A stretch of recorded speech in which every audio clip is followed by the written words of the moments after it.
बहुत ध्यान देना। कई लोग पूछते हैं महाराज जी क्या घर में शंकर जी का शिवलिंग रख सकते हैं? रख सकते हो, मना नहीं है। जिसके घर में शंकर का शिवलिंग रहता है उसके घर में कभी बड़ा रोग प्रवेश नहीं करता है। शंकर का शिवलिंग हो, पर शिवलिंग का भी प्रमाण है साहब, घर में जो भी मूर्ति होती है, जमीन ये जमीन है, इससे अंगूठे को उठाकर देख लो, हाथ को, बस इतनी बड़ी मूर्ति प्रतिमा स्वरूप घर के अंदर होना चाहिए, इससे बड़ी नहीं।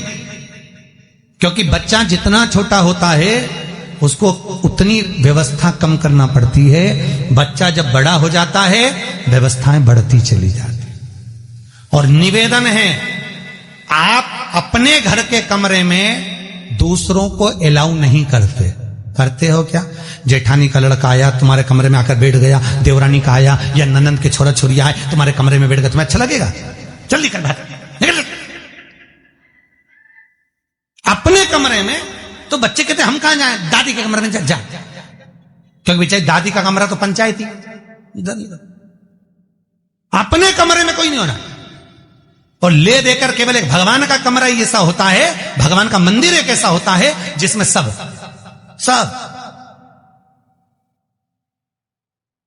तीर्थ करने गई, कहां? रामेश्वर। गणेश जी भगवान शंकर से बोले पिताजी फिर तीर्थ गई है। शंकर जी बोले बेटा खसक के बैठ जा, पकड़ के लाती होगी। तीर्थ गई, वहां से रामेश्वर जी को ले आई, फिर बद्रीनाथ गई, वहां से पकड़ लाई, द्वारका गई, वहां से ले आई। इतना सारा देवी देवता एक ही मंदिर में, सारा पितर देव, ये देव वो देव सब बैठा, बेचारा ये सब खसकाया बैठा। इतना सा तो मंदिर, उसमें भी ये सब फंसाया बैठा। और उसी में पानी का लोटा, उसी में जल सब रख गई, और मालूम पड़े वो लोटा भी लुढ़क गया, सब गीला हो गए। गणेश जी ने कहा पिताजी पूरे गीला हो गए। शंकर भगवान बोले बेटा अब तो आरती करके गई, कल ही आएगी। अब तो गई, और सुबह से आई, इतनी सी शक्कर लिए, इतनी सी कटोरी में, और आरती भी कर रही शक्कर धर के, और दिया हाथ में, और इधर हाथ में घंटी, तन मन धन सब कुछ तेरा, मुंह से बोल रही तेरा, ऊपर से दिखा रही ठेंगा, समझना मत ही तेरा, समझना नहीं तेरा। पहले के लोग घंटी बजाते थे तो अंगूठा नीचे रखते थे, आज के जमाने में तन मन धन सब कुछ तेरा, समझते? भगवान भी कहे काफस इतनी सी शक्कर, और सब भगवान के सामने एक इतनी सी शक्कर धर दी। गणेश जी के मैं खाऊं, राम जी के मैं खाऊं, हनुमान जी के मैं खाऊं, सब झगड़ रहा है। इतने में सब झगड़ रहे तो इन्होंने विचार करा, इनने खाने के चक्कर में अपनी किचकिच कराई, अब की बार ये किचन में जाओ तो अपन भी किचकिच कराओ। अब सारे पंडितों से पूछती फिर रही महाराज घर में शांति नहीं, घर में शांति नहीं। अब महाराज जी के कहीं मालूम कि क्यों शांति नहीं? जब देवताओं का किचकिच कराएगी तो तुझे कौन छोड़ेगा? जकर किचकिच भगवान।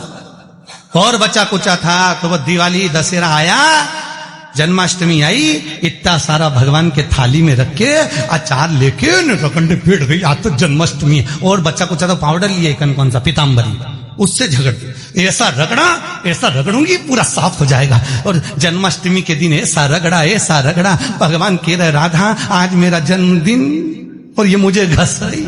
भगवान बोले अब घस लेने दे। राधा जी बोली कोई बात नहीं, बाद में मैं उपटन लगा दूंगी प्रभु, अब इसका जन्मदिन आंदे, जैसी करनी वैसी भरनी। अब खुद का जन्मदिन आया, शादी की सालगिरह आई, पति के साथ जा रही थी मंदिर में दर्शन करने, स्पीड ब्रेकर पे से एसी दिखाई, सब दूर से घस आई। 4 दिन तक हॉस्पिटल में पड़ी रही, सब मिलने आए, जीजी कैसे हो गया? मेरा तो बताओ मंदिर जा रही थी और घिसा गई। भगवान बोले तूने मेरे जन्मदिन पे घसा, तेरे जन्मदिन में मैंने घसा, हिसाब बना और घस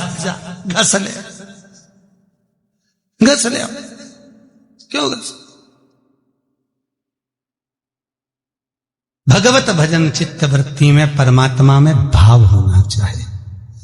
निर्मल मन सो मोहि पावा, मोहि छल छिद्र कपट ना भाव। भगवान कहां कहते मुझे कुछ चाहिए?